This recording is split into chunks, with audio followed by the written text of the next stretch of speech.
The Yangtze River, a ribbon of dark water, stretched into the hazy distance under the winter sky. Its currents moved slowly, yet concealed hidden dangers beneath their surface. Along the southern shore, the banners of eastern Wu snapped in the wind, crimson, gold, and deep blue, proudly marking the location of Sun Quan's encampments. Soldiers huddled around crackling fires, meticulously sharpened their spears, and spoke in hushed tones about the approaching storm. Somewhere on that immense river, the army of Cao Cao, the most formidable commander in northern China, was advancing with an overwhelming force of tens of thousands of men. Their armada was so vast that some whispered it could blanket the river like a floating city. The winter of 208 CE was thick with tension, a season defined by anxious waiting. Rumors spread like wildfire that Cao Cao had already seized Jing province, that Liu Bei, the wandering noble of the Han dynasty, had been forced into a desperate retreat, and that the Southland might soon be consumed by the same grim fate. Against this monumental backdrop stepped a few pivotal figures, their decisions poised to reshape the very course of history. Among them was Zhou Yu, a young but exceptionally brilliant strategist, renowned for his tactical acumen and his calm, almost musical disposition. Yet, as winter's icy grip tightened, his usual composure seemed burdened by an unspoken weight. Standing on a rise overlooking the river, his gaze was fixed on the swirling currents, as if he sought to decipher the shape of the coming battle in their ever-shifting surface. "My lord," he said quietly, turning to Sun Quan, "Cao Cao's strength is indeed immense, but he is not invincible. His men have endured a long march, and they are weary. They are unaccustomed to the southern climate, and even less familiar with the intricacies of naval warfare. If we choose not to fight, we surrender everything without even daring to test our fate. But if we stand firm here, at the river, under these winds, we retain control of our own destiny." Sun Quan, his expression stern and contemplative, had spent countless sleepless nights grappling with that very choice. The young ruler understood the immense gravity of his decision with painful clarity. To engage in battle was to court annihilation, to risk the total destruction of his forces. To submit, however, was to surrender the legacy of Eastern Wu, and perhaps the last vestiges of Han independence, to the relentless ambition of Cao Cao. He recalled the conflicting counsel of his most trusted advisors, Zhang Zhao advocating surrender, Lu Su urging an alliance with Liu Bei. These arguments tugged at him like opposing tides. Even now, he could almost hear Zhang Zhao's voice echoing in his mind. Cao Cao commands the north. No one can stand against him. It is better to yield now and be spared. But the Southland was not a land that yielded easily. That afternoon, Sun Quan summoned a council, and a hall filled with the hushed murmurs of generals, admirals, and civil officials. Lamplight flickered across anxious faces as the debate reignited with renewed intensity. Some argued vehemently that resistance was an act of utter folly. Others passionately demanded battle, proclaiming that surrender would bring eternal disgrace upon their ancestors. And then, in a moment that lasted only a few heartbeats but carried the weight of generations, Sun Quan rose to his feet, drew his sword with a swift motion, and brought it crashing down upon the wooden desk before him. Splinters flew in every direction. A collective gasp of shock rippled through the hall. "I have decided," he declared, his voice as sharp and unyielding as steel. "I will fight Cao Cao." A roar of approval erupted, though it was not without an undercurrent of trepidation. For now, there was no turning back. Outside, the air grew colder, a biting reminder of the season. The winter wind blew steadily from the southeast, gentle, constant, almost too predictable for comfort. Zhou Yu emerged from the hall after the council concluded, drawing a deep breath of the crisp air. His mind was already racing through complex calculations, troop formations, supply lines, prevailing weather patterns, and, most crucially, the vulnerabilities of their formidable enemy. For although Cao Cao commanded an army rumored to number 800,000, Zhou Yu knew that such figures were likely exaggerated. Even so, tens of thousands of seasoned soldiers remained a force to be reckoned with. But Zhou Yu's understanding of Cao Cao went far deeper than mere numbers. The northern commander's strength lay primarily in cavalry and infantry, not in naval capabilities. And the river, especially in winter, was a treacherous beast that punished ignorance without mercy. However, What concerned Zhou Yu even more than Cao Cao's soldiers were his ships. The northern troops suffered from debilitating seasickness, their boats tossed about by the unfamiliar river waves. To mitigate this, Cao Cao had ingeniously chained his massive fleet together, creating stable platforms that allowed his soldiers to move freely as if they were fighting on solid ground. Comfortable for them, perhaps, but also dangerously inflexible.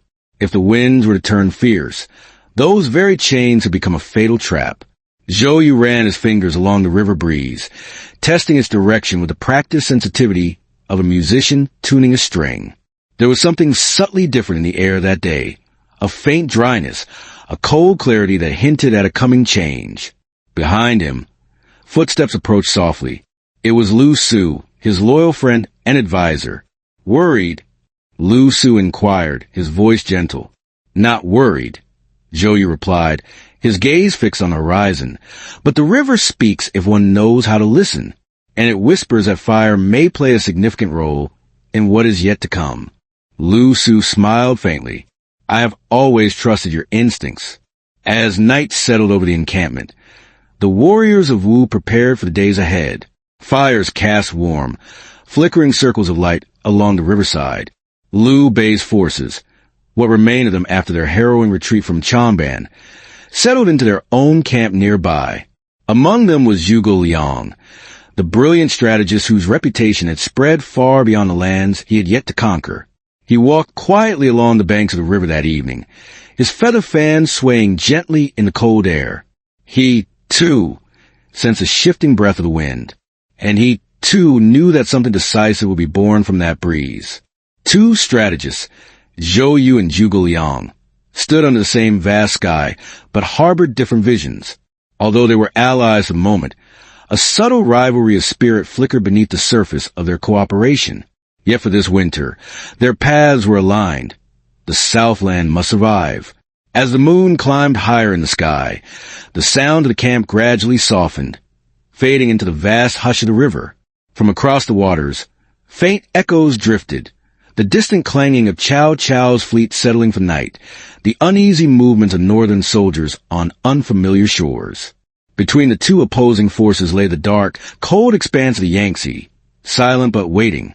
In the dimness, Zhou Yu closed his eyes, allowing the river wind to brush gently across his face. Within that breeze, he imagined the fire, the billowing smoke, the deafening shouts of battle yet to come. And though he felt the immense weight of uncertainty, he also felt a sense of unwavering clarity. The Southland would not bow. The river would decide their fate. And soon, the world would forever remember the name Red Cliffs. The next morning dawned cold and pale, the sky washed in muted tones of gray, as if the heavens themselves were bracing for the events that were about to unfold. The river remained deceptively calm, like a slumbering beast concealing its power beneath the surface. From the camp of eastern Wu, the faint hum of activity rose with the dawn. Soldiers tightened the straps of their armor, polished their blades until they gleamed, and meticulously checked the moorings of their ships. The crisp November air carried the scent of damp reeds and burning firewood, mingling with the palpable tension that thrummed along the shoreline. Zhou Yu walked the length of the main dock, his cloak billowing behind him. At each ship, he paused, scrutinizing the crew, assessing the condition of the vessels, offering quiet words of encouragement. Though his face remained composed, his mind churned ceaselessly with calculations and contingency plans. He understood that morale was as crucial as weapons. Fear could run an army from within long before the first arrows were launched. Farther along the shore, a cluster of ships belonging to Liu Bei's men rocked gently in the slow current. Their soldiers, weary from months of relentless retreat, stood watchfully, gripping their spears as though afraid they might slip from their trembling hands.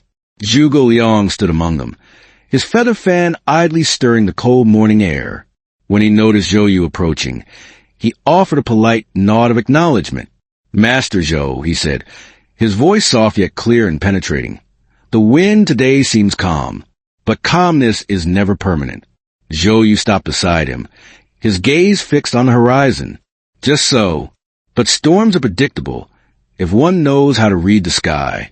Zhuge Liang studied the strategist's eyes for a moment, sharp, focused, always observing far more than he outwardly revealed. You have a plan in mind, he stated. I have many plans, Zhou Yu replied cryptically, but the river will ultimately decide which is possible. Their gazes drifted toward the distant line of enemy ships looming across the water. Even from that distance, the sheer immensity of Cao Cao's fleet was palpable. His ships stood large and imposing, forming what appeared to be an endless wall of dark shadows. Smoke curled lazily from their decks as soldiers prepared breakfast amid the clamor of morning drills.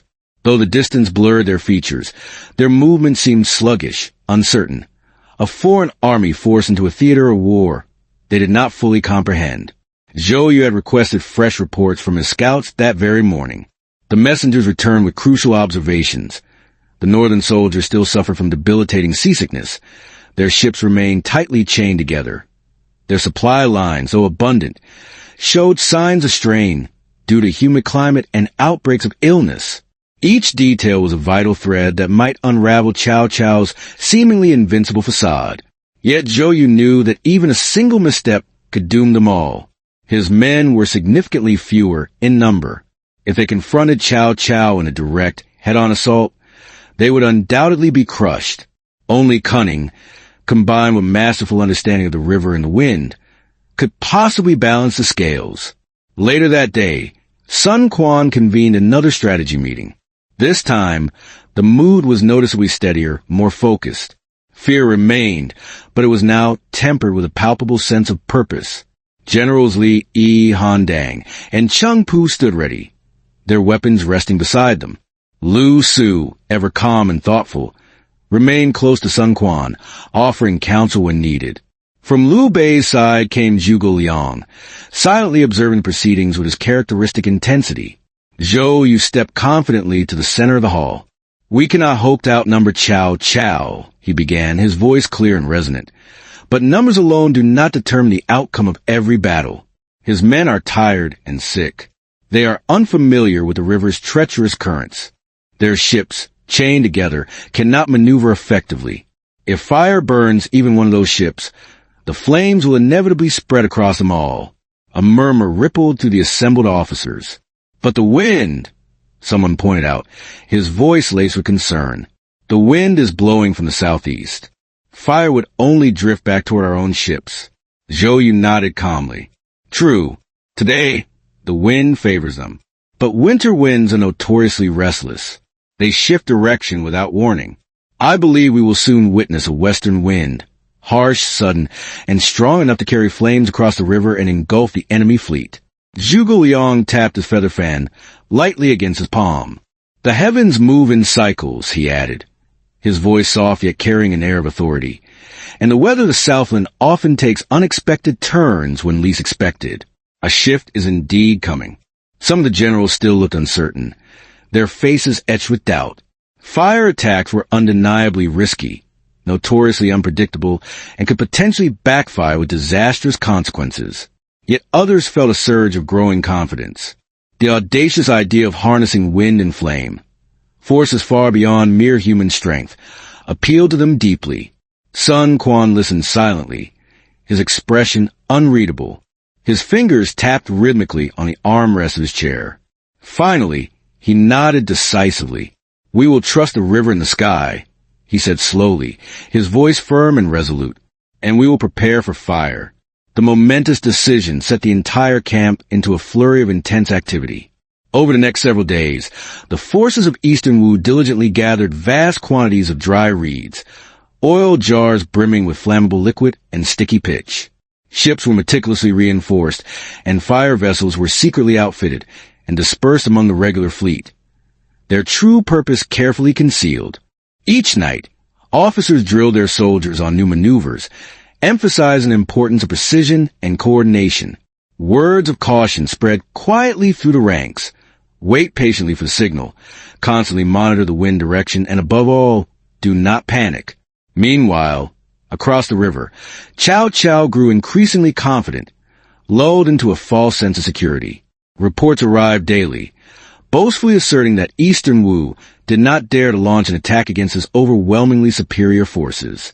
Seeing his towering fleet, his ingeniously chained ships, and his seemingly inexhaustible manpower, Cao Cao became convinced that resistance was utterly futile. Inside his grand command tent, Cao Cao gathered his most trusted generals, Su Huang, Chaorun, and others. The conversation was filled with an atmosphere of ease and overconfidence. One general even remarked that they would soon be drinking wine in the halls of Jiangdong, celebrating their imminent victory. But Cao Cao had overlooked something crucial: the deteriorating morale of his own men. Many soldiers coughed violently from the cold, damp air, their lungs struggling to adjust. Others recoiled at the unfamiliar and often unpleasant sense of the river. Worse, the chained ship severely restricted their movement, effectively turning the entire fleet into a giant, immobile wooden platform. What Cao Cao perceived as stability and strength, Zhou Yu recognized as a critical vulnerability. That evening, as the sun began its descent, painting the sky in vibrant bands of copper and crimson, Zhou Yu stood alone on a small pier, his gaze fixed on the horizon. A faint breeze brushed past him, light, almost imperceptible, but carrying with it a subtle shift in direction. It came from the northwest. A jolt of anticipation shot through him, quickening his pulse. It was too early to fully rely on that breeze, too faint, too unstable. But it was a whisper of change, a tantalizing sign that the heavens were beginning to stir. Behind him, footsteps sounded softly. It was Sun Quan, approaching with quiet determination. "Cold night," Sun Quan observed, his voice low. "Cold," Zhou Yu agreed, his eyes still fixed on the horizon. "But cold winds travel fast." Sun Quan followed his gaze toward the river. "Do you truly believe we can win this battle?" Zhou Yu answered without looking away from the vast expanse of water. "We do not necessarily need to destroy Cao Cao entirely. We only need to shatter his confidence, to break his seemingly unbreakable will. If we can shatter his morale and burn his ships, he will be forced to retreat, and history will forever remember this place by a name that echoes through the ages." Sun Quan nodded slowly, his expression thoughtful. "Then let this night be the beginning of that legend." The moon rose, bright and distant, illuminating the camps on both sides of the river with its ethereal glow. Torches flickered along the waterfront, casting long, dancing shadows that resembled restless spirits.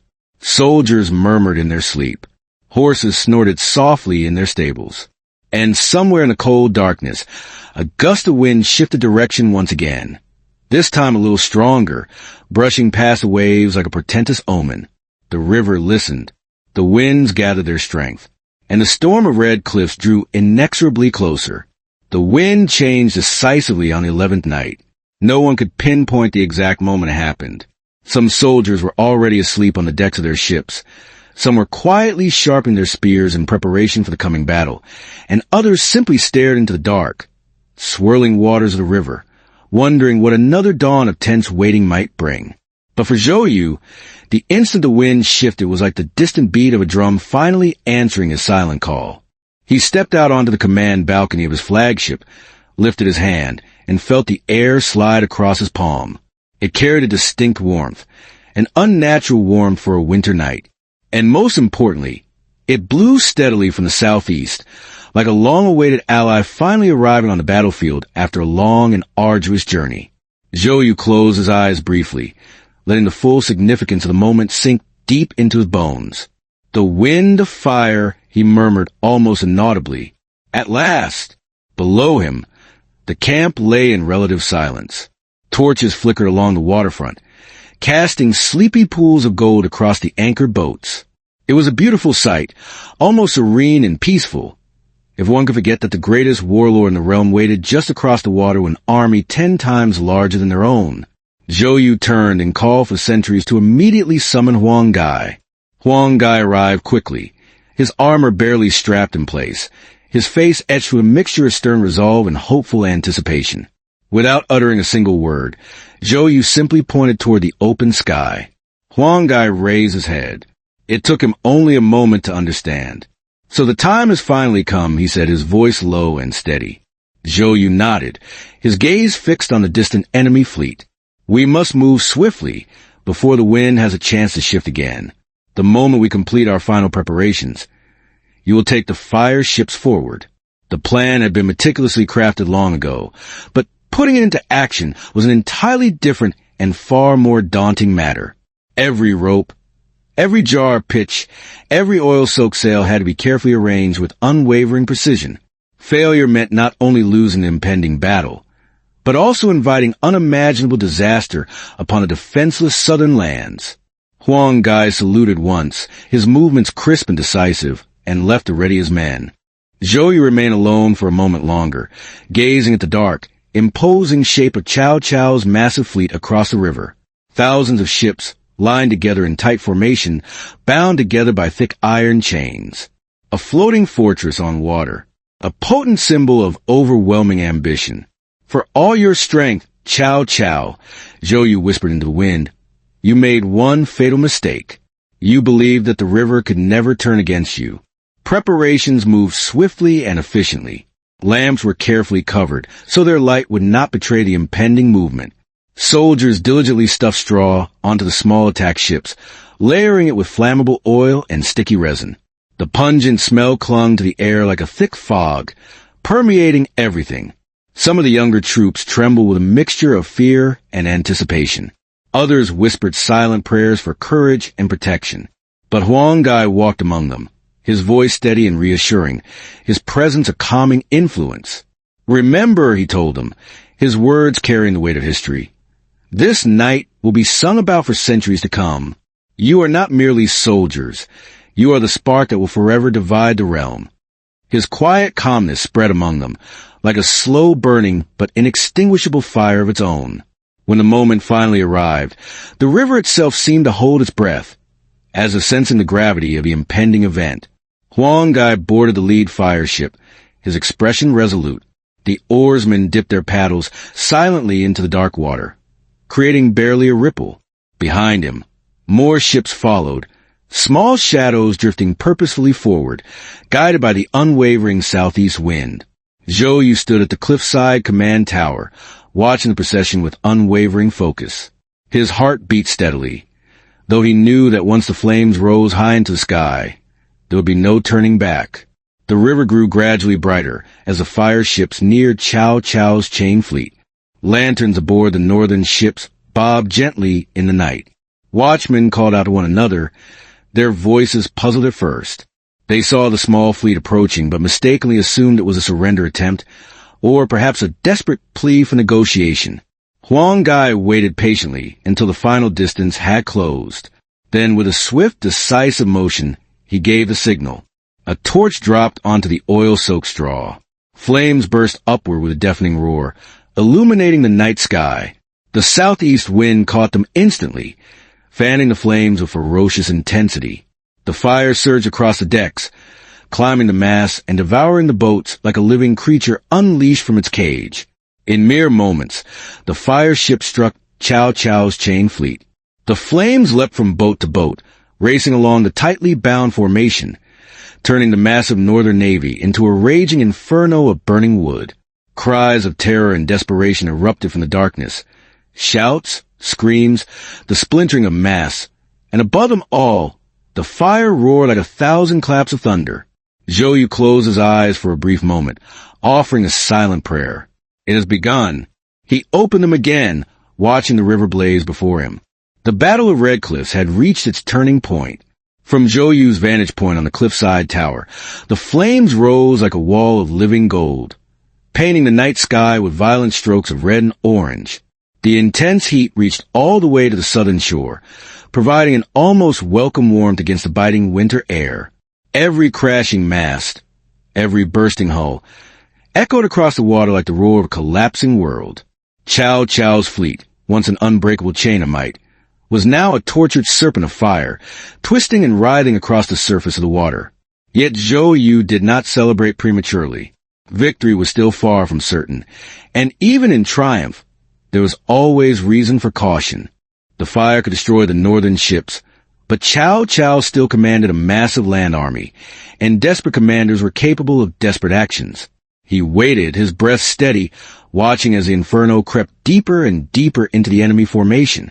"Huang Gai, hold fast," he murmured, his voice barely audible above the roar of the flames. "Return to us safely. Amid the violent storm of flames and smoke, Huang Gai's fire ships had accomplished their mission, but withdrawing from the chaos was an equally dangerous trial. The wind that had been their greatest ally now threatened to trap them in the very blaze they had unleashed. The heat scorched the air so fiercely that the men could barely breathe. Some oarsmen collapsed, their strength completely drained by the searing waves of heat. Huang Gai barked orders with a voice hoarse from smoke, his words barely intelligible. Hold the line. Keep rowing. The river is with us. Don't let the fire swallow you whole. His own boat shook violently as an explosion from a nearby northern ship sent burning debris raining down around them. A shard of burning would slice across his shoulder, causing a searing pain. But he ignored it completely, his eyes fixed on the distant southern shore. Inch by agonizing inch, the fire ships peeled away from the burning fleet, leaving a trail of utter chaos and devastation behind them. Behind the retreating vessels, a horrifying spectacle unfolded. Cao Cao's chain fleet, utterly unable to maneuver, had become a single giant pyre. Soldiers screamed for axes to break the chains, for buckets of water to quench the flames, for any glimmer of hope of escape. But the fire spread faster than panic could organize them. Flames climbed the rigging, swallowed the hulls, and leapt uncontrollably across the tightly bound decks. The river had become a corridor of fire, leading straight toward Cao Cao's command ship. Cao Cao, witnessing disaster unfold from his flagship, felt something unfamiliar prick at his spine, not fear, but a sense of utter disbelief. This was their plan all along, he whispered in stunned realization. The chain fleet, the southeast wind, it was all a trap. His generals knelt before him, trembling with terror. Some begged him to flee immediately, to abandon the fleet and save himself. Others urged him to desperately fight the flames with whatever men and resources they had left. But Cao Cao saw the stark truth with chilling clarity. There was no saving the Navy. The Southern commanders had brilliantly struck at the one critical flaw in his vast war machine, its utter lack of mobility. For all his seemingly limitless power, for all his meticulous calculations, he had fatally underestimated the power and unpredictability of the river. Back on the southern shore, Zhou Yu watched the final moments of the naval clash unfold as the flames engulfed Cao Cao's flagship. When the great mast finally cracked and fell into the river with a long, mournful hiss like the breath of a dying beast, Zhou Yu finally allowed himself a single, controlled exhale of relief. "It is done," he whispered, more to himself than to anyone else. But almost immediately, a runner approached, his chest heaving as he struggled to catch his breath. "Commander Zhou, urgent reports indicate that Cao Cao's land forces are withdrawing along the northern bank. They may attempt a retreat toward Huarong Road." Zhou Yu's expression immediately tightened. Retreats were always dangerous. Cornered armies often fought with the unbridled ferocity of trapped wolves. He turned to his aide, his voice sharp and decisive. "Send word immediately to Liu Bei's forces. The fire has broken Cao Cao's navy, but he must not be allowed to escape unscathed. The land pursuit begins now." The aide saluted crisply and sprinted away to carry out his orders. Zhou Yu turned back to look toward the burning river once more. The roaring flames were beginning to dim as the burning boats gradually broke apart into glowing embers that drifted aimlessly on the current. But he knew that the true end of the battle was yet to come. "This war does not end tonight," he said softly, his gaze fixed on the retreating enemy. "But the heavens have turned decisively in our favor." Across the southern camp, soldiers erupted in cheers, some in sheer disbelief, others in overwhelming relief. Tears streamed down faces smeared with soot and grime. Men embraced one another, shouting praises to the wind, to Zhou Yu, to Huang Gai, to every soul who would dare to challenge the seemingly impossible. But Zhou Yu's heart remained heavy despite the victory.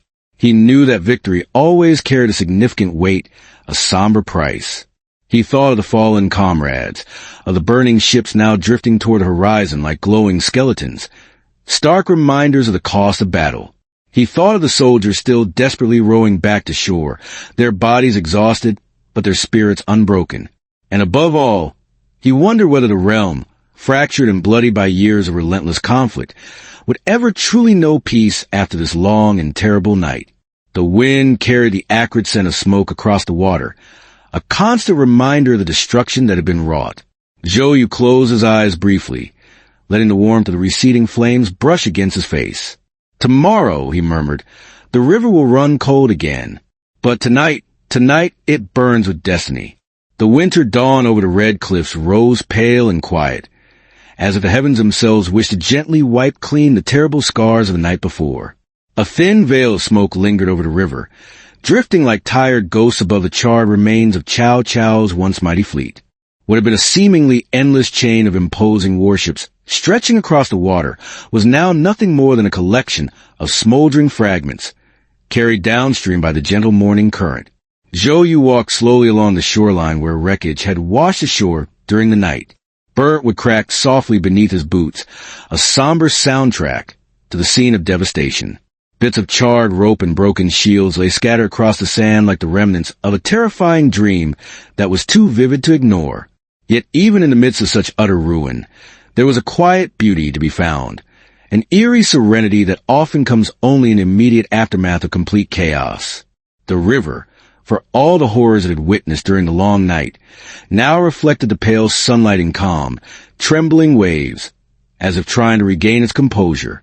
Behind Zhou Yu, soldiers murmured quiet prayers of gratitude for their survival, or simply sat in stunned silence, letting the enormity of what they had accomplished finally settle upon them. Most had not slept, many still smelled strongly of smoke, but all understood that they had witnessed a night that history would never forget.